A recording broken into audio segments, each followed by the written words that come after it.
ஓம் சாந்தி. எல்லோரும் சந்தோஷமாக இருக்கிறீங்களா? ஸோ உலகம் முழுவதும் வெயில்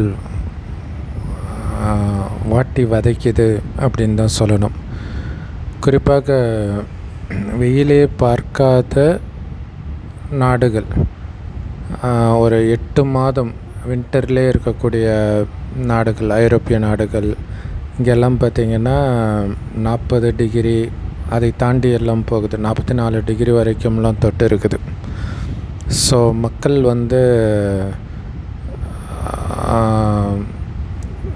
தண்ணி இருக்கிற இடத்துலலாம் குதிக்கிறாங்க. ஸோ அப்படி குதிச்சே நிறைய பேர் இறந்துருக்கிறாங்க.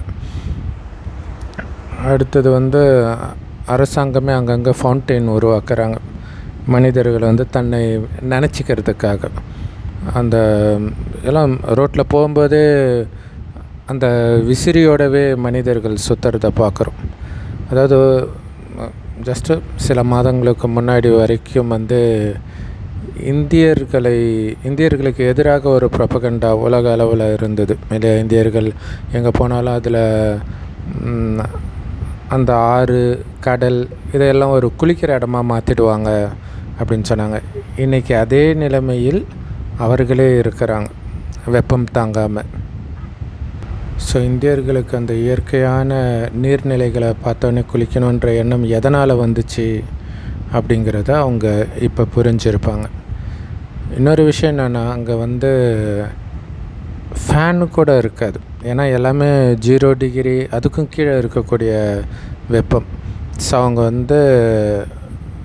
வெப்பத்தை ரீட்டைன் பண்ணுறதுக்கு தான் சூடான தண்ணி அந்த வீட்டை சுற்றி வரா மாதிரி, இந்த மாதிரி தான் அவங்க கட்டியே இருப்பாங்க.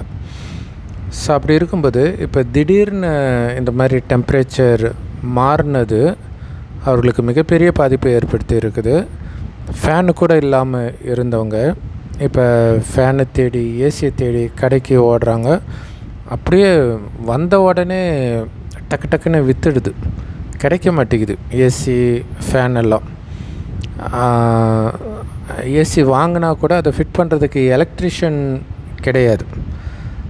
ஸோ இங்கே சாதாரணமாக இருக்கக்கூடிய விஷயம், அதாவது உலகத்தில் சில நாடுகளில் ஏசி இல்லாமல் இருக்க முடியாது இல்லையா? ஆனால் ஏசி பற்றியே கவலை கொள்ளாத நாடுகள் இன்றைக்கி ஏசி பற்றி கவலைப்படுறாங்க. உண்மையிலே ஒரு மழை பயங்கரமாக வெள்ளம் வந்ததுன்னா உடனே இத்தனை பேர் இறக்குறாங்க அல்லது இறப்பாங்க அப்படின்னு நம்ம கணிப்போம். அதேமாரி நிலநடுக்கம் வந்தாலும், அதேமாரி சூறாவளி காற்று வந்தாலும், காட்டுத்தீ பரவினாலும். ஆனால் இது எல்லாம் மொத்தமாக சேர்த்து உருவாக்கக்கூடிய உயிரிழப்பை விட அதிகமாக இந்த வெப்ப அதிர்வலைகள் உருவாக்குது அப்படின்றாங்க. ஸோ இதில் அதிகமாக பாதிக்கப்படுறது பார்த்திங்கன்னா குழந்தைகள், அப்புறம் 65 வயதுக்கு மேற்பட்டவர்கள். அது இல்லாமல் ஏழைகள், ஏசி வாங்க வசதி இல்லாதவர்கள், வீடு இல்லாதவர்கள், எல்லா நாட்டிலையுமே அந்த மாதிரி இருக்கிறாங்க. ஸோ அவங்க தான் அதிகமாக இறக்குறாங்க. ஃப்ரான்ஸ்லேயே இது வரைக்கும் 1000 பேருக்கு மேலே இறந்துருக்கிறாங்க. ஸோ இந்த வெப்பம் அதிகரிக்கிறது ஒரு 16 வருடத்திற்கு ஒரு முறை வரும் அப்படின்னு சொல்கிறாங்க. ஆனால் இதற்கு முன்னாடி வந்தது இந்தியாவுக்கு மிகப்பெரிய நஷ்டத்தை தான் ஏற்படுத்தியது. இதில் பார்த்திங்கன்னா விவசாயத்தை நம்பி தான் இந்தியா இருக்குது. அது மழை நீரை நம்பி தான் இருக்குது. அந்த மழை பொய்க்கும்போது விவசாய உற்பத்தி கம்மியாகும், விலைவாசி ஏறும். ஸோ இப்படி ஒரு பக்கம் பிரச்சனை போயிட்டு இருக்கும்போது, இன்னொரு பக்கம் அந்த விவசாய விளைச்சல் பொய்த்து விடுவதற்கான வாய்ப்பு அதிகம். ஸோ அதுக்காக கடன் வாங்குவாங்க, தண்ணிக்காக இன்னும் ஆழமாக போர் போடுவாங்க. அதெல்லாம் பண்ணியுமே அவங்களால விளைச்சலை எடுக்க முடியலன்னும் பொழுது தான் விவசாயிகள் நிறைய பேர் தற்கொலை பண்ணுவாங்க. ஸோ இது எல்லாமே இந்த எல்னினோ டைமில் நடக்குன்றாங்க. ஸோ இன்றைக்கி காடுகளை அழித்து நகரமயமானது ஒரு முக்கியமான காரணமாக இருக்குது இந்த வெப்பத்தை வந்து மனிதர்களால் எதிர்கொள்ள முடியாமல் கஷ்டப்படுறதுக்கு. ஸோ ஐரோப்பிய நாடுகள்லாம் பார்த்திங்கன்னா ஸ்கூலை வந்து மூடிட்டாங்க. அந்த வெப்பத்தை வந்து குழந்தைங்களால் தாங்கிக்க முடியாது அப்படின்ட்டு ஒரு 11 மணி வரைக்கும் ஓரளவுக்கு அவங்களால கண்ட்ரோல் பண்ண முடியுது. அதுக்கப்புறம் ஏசி இல்லாததுனால அந்த குழந்தைங்களால் தாங்க முடியாதுன்ட்டு ஸ்கூலுக்கு லீவு, இந்த வெளியில் வேலை செய்கிறவங்களுக்கு லீவு. ஸோ இதனால் பார்த்திங்கன்னா பொருளாதாரமே பயங்கரமாக பாதிக்கப்படும். ஸோ வெளிநாட்டில் வந்து கவர்மெண்ட்டே இந்த மாதிரி ஒரு 30 டிகிரிக்கு மேலே ரூம் டெம்பரேச்சர் இருந்துச்சுன்னா அந்த கம்பெனி ஷட் டவுன் பண்ணணும் அப்படிலாம் சொல்லியிருக்கிறாங்க. பட் இங்கே வந்து நாங்கள் காலேஜ் படிக்கும்போது ஆஃப்ரிக்காவிலேருந்து ஒரு சகோதரி படித்தாங்க. அப்போ எங்கள் ப்ரொஃபஸர் வந்து நக்கலாக சொன்னார், எப்படி இருக்குது எங்கள் டெம்பரேச்சர், இங்கே வந்து கூலிங் இதெல்லாம் கிடையாது, ஒன்லி ஹாட்டஸ்ட்டு தான் அப்படின்னு சென்னை டெம்பரேச்சரை சொன்னார். ஸோ நிறைய பேர் உணர்ந்துருக்கலாம். என்ன அப்படின்னா நம்மளால் வந்து வெயிலை வந்து ஓரளவுக்கு தாங்கிக்க முடியும் இந்தியர்களால், ஆனால் குளிரை தாங்கிக்க முடியாது. குறிப்பாக நம்ம தமிழர்கள் இங்கெல்லாம் வெயில் அதிகமாக இருக்கிறதுனால கண்டினியூஸாக அந்த மழையெல்லாம் வரும்போது பார்த்திங்கன்னா அந்த குளிரை வந்து தாங்கிறது ரொம்ப கஷ்டமாக இருக்கும். அவங்களுக்கு அப்படியே அது உல்ட்டா, அவங்களுக்கு வெயிலை தாங்கிறது தான் ரொம்ப கஷ்டம். ஸோ இதே நார்த் இந்தியாவில் ராஜஸ்தான் போன்ற இடங்களில் பார்த்திங்கன்னா கடுங்குளிரும் இருக்கும், கடுமையான வெயிலும் இருக்கும். பட் என்ன தான் நம்மளால் வந்து வெயிலை தாங்க முடிந்தாலும் கூட அந்த வெயில் வந்து சீக்கிரமாக உடல் சோர்வை கொடுக்கும். ஸோ அதனால் குறிப்பாக அந்த ஏழை மக்கள், அந்த தினசரி கூலி நம்பி இருக்கிறவங்க, இவங்களால் வந்து அந்தளவுக்கு வேலை செய்ய முடியாது, வேலைக்கு போகவே முடியாது. அந்த மாதிரி சோர்ந்து போக வைக்கும். ஸோ அதே மாதிரி விலங்குகளுக்குமே இந்த கோழி பண்ணை வைக்கிறவங்களாம் பார்த்திங்கன்னா அந்த கூரை மேலே தண்ணி ஊற்றிக்கிட்டே இருப்பாங்க. இல்லாட்டினா அந்த வெப்பத்துடைய அயற்சினாலே வந்து கோழி குஞ்சுங்க இறந்துடும். ஸோ ஜென்ரலாகவே வெயில் காலத்தில் வந்து கரண்ட் கட் வந்து அதிகமாக இருக்கும். ஸோ இப்போ பயங்கரமான அந்த எல்னினோ மாதிரிலாம் ஆகும்போது ரொம்பவே மின்சார பற்றாக்குறை இருக்கும். ஸோ இப்போ இன்டர்நெட் காலம் இல்லையா, ஸோ அந்த கஷ்டத்தை கூட ஒரு காமெடியாக மீம்ஸ் எடுத்து போடுறது வந்து ஃபேஷன்.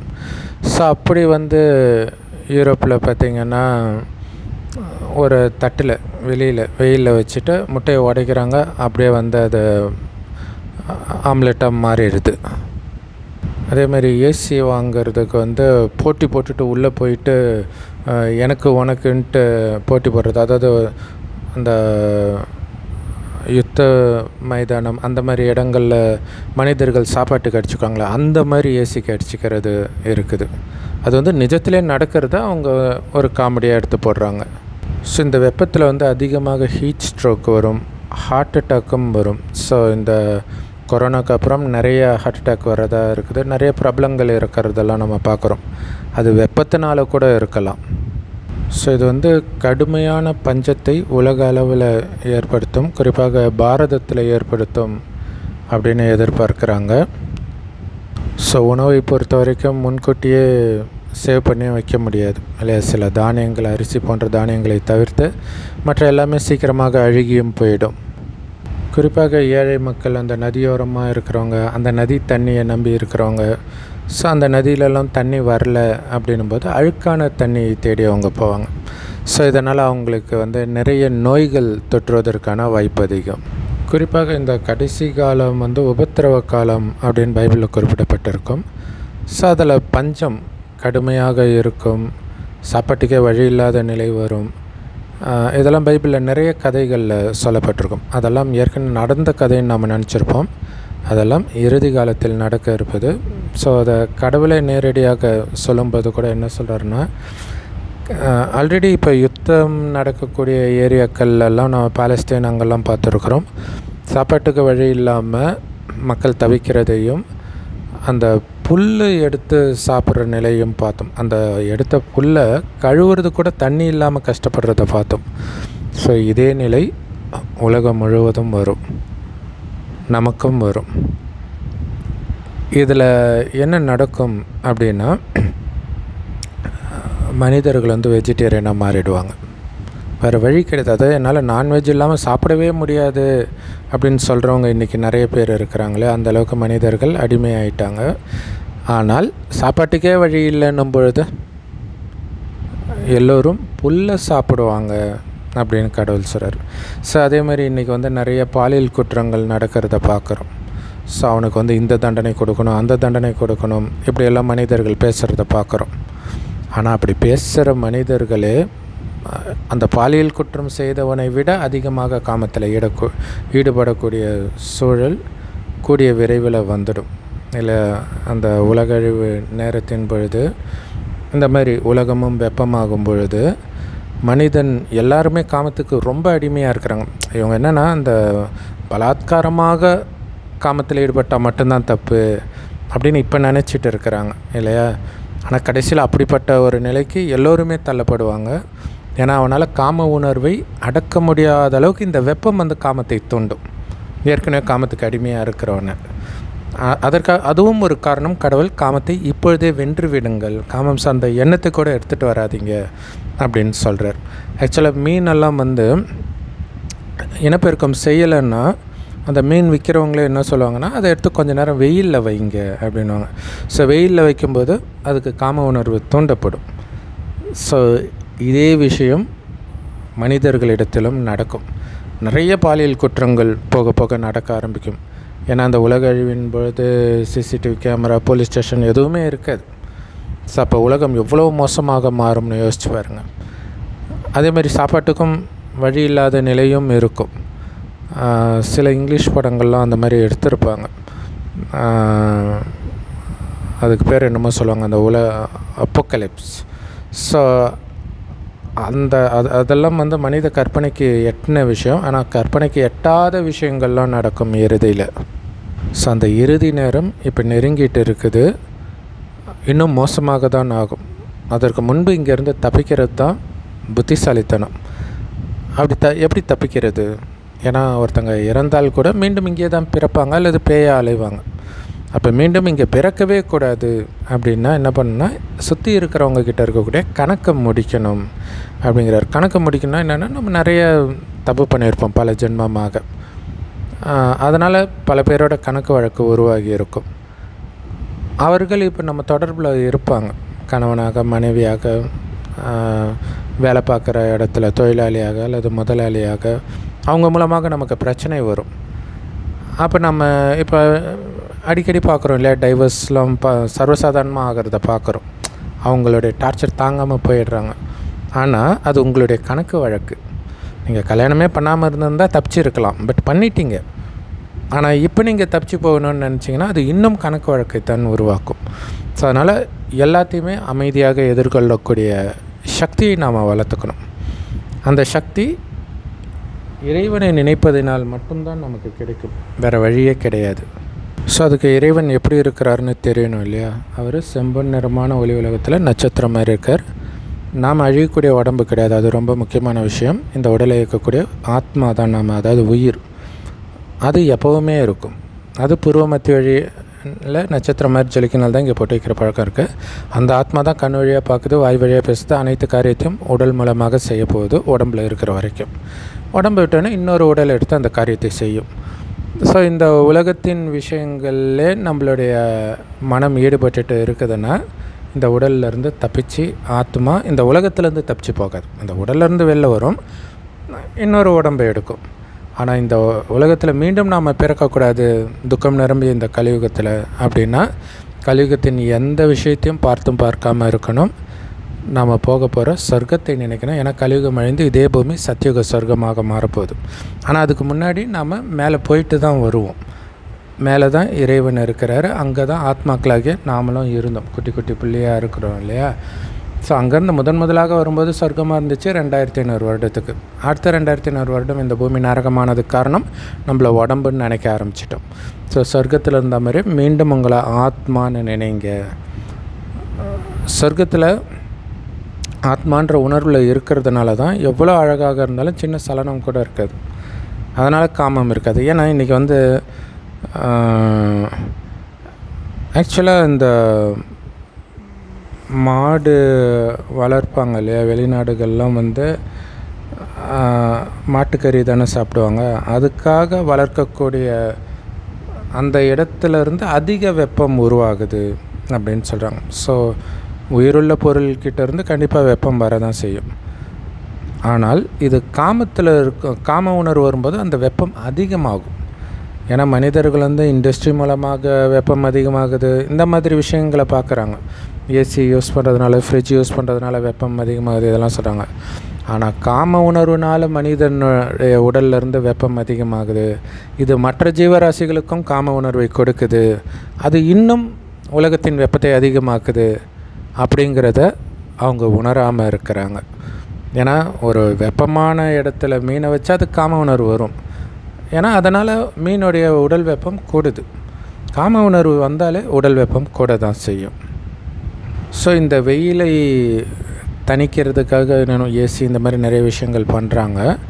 பட் ஆனால் ஒரு பெரிய ரகசியம் என்னென்னா, இந்த காமம் பற்றிய சிந்தனை, காம உணர்வே இல்லாமல் காமத்தில் ஈடுபடாமல் நீங்கள் இருந்தீங்கன்னா, அந்த சாதாரண காமத்தில் இருக்கக்கூடிய சராசரி மனிதனால் தாங்க முடியாத வெயிலையும் உங்களால் தாங்க முடியும். அவனால் தாங்க முடியாத குளிரையும் உங்களால் தாங்க முடியும். ஏன்னா இது எல்லாமே உடல் மூலமாக உணரக்கூடிய விஷயம். உடல்ன்ற உணர்வுலேருந்தே விடுபட சொல்கிறார் கடவுள். ஆத்மா, நான் கண் வழியாக பார்க்குறேன், வாய் வழியாக பேசுகிறேன், இந்த உடம்புலேருந்து நான் விடுபட்டு இருக்கிறேன். ஸோ உடம்புன்னு ஒன்று இருக்கிற உணர்வே மறந்துடுங்கன்றார். வெறும் ஆத்மான்னு உணர்ந்து ஆத்மாவின் தந்தை சிவபரமாத்மாவை நினைக்கணும். அவரை தான் அல்லா பரமபிதான் மற்ற மதத்தில் சொல்கிறாங்க. கடவுள் ஒருத்தர் தான். ஸோ அவருடைய நினைவுலேயே எல்லா காரியத்தையும் செய்யணும். மரணம் எப்போ வேணாலும் வரும் இல்லையா? ஆனால் அந்த மரணம் வரும்போது இறைவனை தவிர எந்த நினைவும் இல்லாமல் இருந்துச்சுன்னா நீங்கள் தப்பிச்சிடுவீங்க, இங்கே பிறக்க மாட்டீங்க. வேறு எந்த நினைவு வந்தாலும் மீண்டும் இங்கே மாட்டிக்குவோம். ஸோ இதுதான் கலியுகத்திலேருந்து தப்பிக்கிறதுக்கான ஒரே வழி. கடைசியில் எல்லா ஆத்மாவும் உலக அழியும் போது மேலே போய் தானே ஆகணும். அப்போ எல்லா ஆத்மாவும் கடைசியில் இறைவனை நினைத்தே தீர்வார்கள். வேறு வழியே கிடையாது. அதுக்குள்ளே இந்த செய்தி எப்படியாவது போயிடும். ஆனால் இப்போவே நீங்கள் நினச்சிங்கன்னா அந்த கஷ்டத்தை பார்க்காமலே தப்பிச்சிடலாம். இல்லாட்டினா கஷ்டத்தின் உச்சத்தை பார்த்து வேறு வழி இல்லாமல் இறைவனை நினைத்து மேலே போவாங்க கடைசியில் எல்லோரும். ஆனால் அதற்கு முன்பே நம்ம மேலே போவோம். மேலே போயிட்டு கீழே இருக்கிறவங்களுக்கு நம்ம சக்தி கொடுப்போம். ஏன்னா மற்றவர்கள் துடிப்பாங்க இல்லையா, அந்த உலக அழிவெல்லாம் பார்க்கும்போது. அப்போ அவங்களுக்கு அமைதி தேவைப்படும். அப்போ அவங்களுக்கு அமைதி சக்தியை நாம் கொடுப்போம். அதுக்கு நாம் அமைதியாக இருக்கணும்.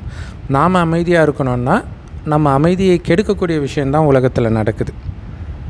உறவுகள் மூலமாகவும் அமைதி கெடுது. ஸோ எல்லாத்துலேருந்தும் புத்தியை விலக்கி எனக்கு ஒரு இறைவன் மட்டுமே, அப்பா அம்மா கணவன் மனைவி நண்பன் சகல உறவும் அவர் மட்டுமே அப்படின்ற உணர்வில் இருப்பீங்க. குடும்பத்தெல்லாம் பார்த்துக்குவீங்க. ஆனால் புத்தியினால் உறவு இறைவனோடு மட்டுமே வச்சுருப்பீங்க. ஸோ அப்போ மற்றவர்களுக்கெல்லாம் எதுவும் ஆனாலும் உங்கள் மனநிலை மாறாது, அமைதியாக இருக்கும். அப்படி அமைதியாக இருக்கிற மனநிலை தான் மற்றவர்களுக்கு அமைதியை கொடுப்பதற்கு உதவி செய்யும். அப்படி அமைதியாக இருந்தவர்களுடைய நினைவைத்தான் நாம் கோயில்களில் பார்க்குறோம். இல்லை, சிரித்த முகத்தோடு அம்மன் அமர்ந்து இருக்கிறத பார்க்குறோம்.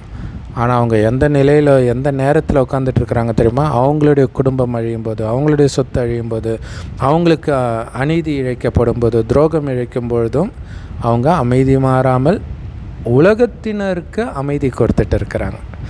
ஏன்னா எதுவுமே எனது இல்லைன்ற உணர்வில் இருக்கிறவங்களுக்கு எது துக்கத்தை கொடுக்க முடியும்?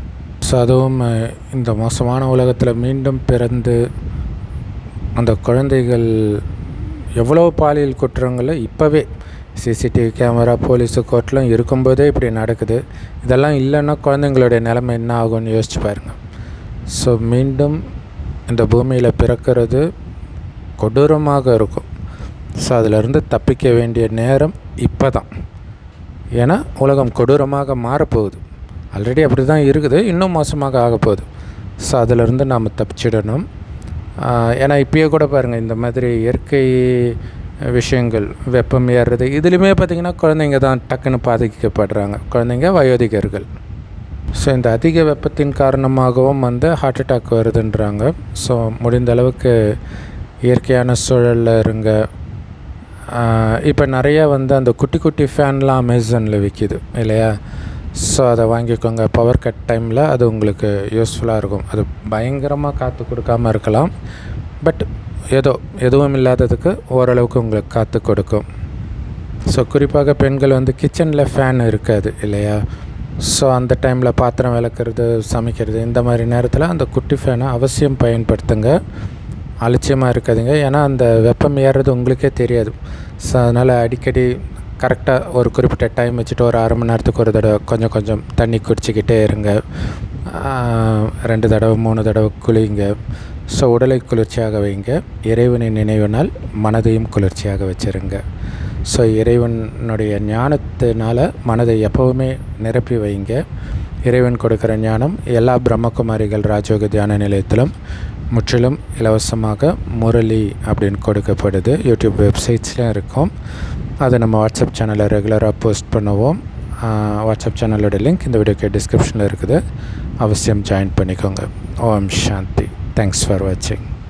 ஸோ நிறைய கஷ்டங்கள் இந்த உலகத்தில் வரும். எதுக்கும் பயப்படாதீங்க. கடவுளை கெட்டியாக பிடிச்சிக்கோங்க. அதாவது நினைவு, அந்த நினைவு கட்டாகாமல் பார்த்துக்கோங்க. நம்ம எல்லோரையும் அழைச்சிட்டு போகிறதுக்கு தான் வந்திருக்கிறார். ஆனால் குஷியாக இந்த உடலை விட்டு போகணும். துக்கப்பட்டு போகக்கூடாது. அதுக்கு இறைவனை தவிர வேறு யாரை பிடிச்சாலும் நம்ம துக்கப்பட்டு தான் போக வேண்டிய நிலை வந்துடும். ஓம் சாந்தி.